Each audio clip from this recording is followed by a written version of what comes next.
जो गुनाह छोड़ते हैं आदत बारी ताला है, करम का कलम फेर देता है। एक जवान ने 20 साल अल्लाह की इबादत की, फिर 20 साल उसकी दहलीज से दूर चला गया।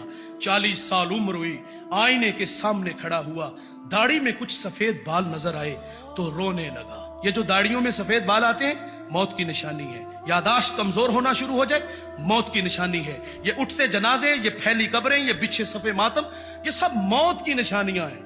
हजरत उमर ने मुलाजिम रखा, तूने आना है, कुंडा को खड़काना है और इतना कहना कि मौत को नहीं भूलना। महाना तनख्वाह देते थे।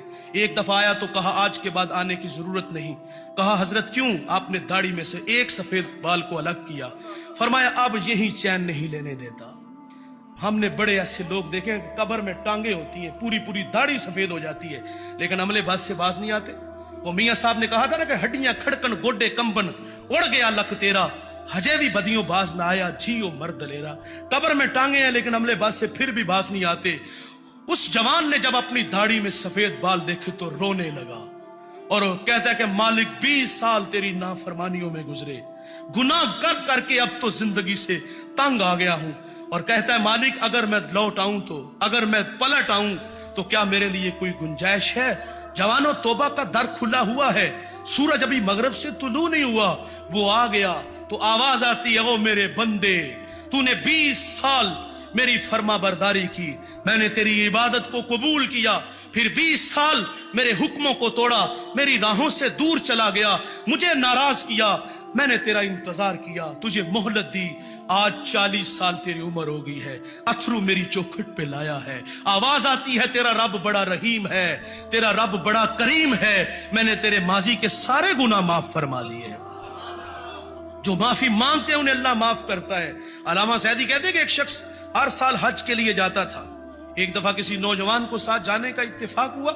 अल्लाह के घर में पहुंचे बूढ़े ने लब्बैक कहा, हातिफ से आवाज आई ला लब्बैक, के बूढ़े तेरा कोई हज नहीं। अब्दुल्ला इब्ने मुबारक एक बहुत बड़े मुहद्दिस गुजरे हैं, आप तवाफे काबा कर रहे हैं, लब्बैक कहा तो वहीं गिर गए। लोगों ने आबे जमजम मुंह पे छिड़का, होश आया, सवाल किया हजरत अचानक से बेहोश हुए, कैफियत बदली, क्या हुआ? तो आप फरमाते हैं कि जब मैंने लब्बैक कहा तो मुझे डर लगा कि कहीं ला लब्बैक की आवाज ना आ जाए। अल्लामा सादी लिखते हैं कि एक शख्स अल्लाह के घर में संगरेजों पे सर रख के रो रहा था और क्या कहते हैं, अल्लाह मुझे कयामत को अंधा उठाना, मुझे लोगों के सामने शर्मिंदा ना करना। ये दर्द में डूबी हुई आवाज किसी गुनाहगार की थी, किसी ओगनहार की थी। कोई मेरे जैसा गुनाहों की गठड़ी उठा के 7 समंदर पार गया और अपने किए हुए जुर्म याद आए और अपने किए पे रोने लगा, नदामत के अथरू बहाने लगा। अलामा सादी कहते हैं कि गधा अगर आजिज़ी करे तो उसकी आजिज़ी नहीं होती, आदत होती है। मेरे जैसा बंदा जाके कहे कि या अल्लाह मुझे माफ कर दे, मेरे गुनाहों से दरगुजर करना, कयामत को अंधा उठाना, अपने बंदों के सामने शर्मिंदा ना करना, बात समझ में आती है। साहिब जो वो रो रो के कह रहा था अंधा उठाना, शर्मिंदा ना करना, वो कौन था? जब आगे बढ़कर देखा गया तो वो वक्त का शेख अब्दुल कादिर जीलानी था।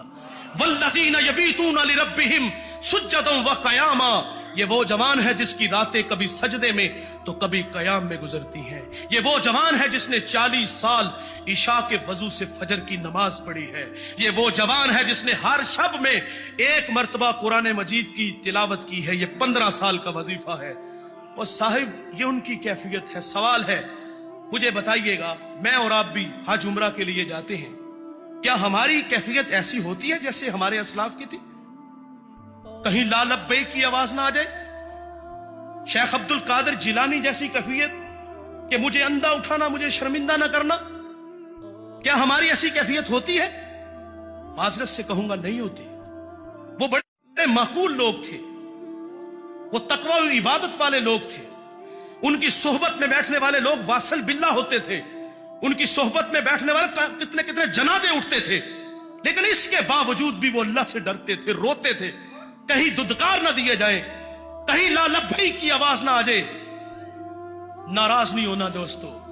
हम अल्लाह के घर में गए, हम हरम में दाखिल हुए, मोबाइल निकाला और सेल्फी बनाई और उसको फेसबुक पे फेंक दिया। एक हाथ दीवारे काबा से और दूसरे हाथ से तस्वीर बन रही है और लोग तवाफे काबा कर रहे हैं। गुजरते लोगों को मोबाइल दिया जाता है और कहते हैं कि हमारी तस्वीर बनाओ, और यूं हाथ उठाए और मसनूई दुआएं मांगी जा रही हैं। कहां? अल्लाह के घर में। جہاں جلال برس رہا ہے، 120 رحمتیں اتر رہی ہیں.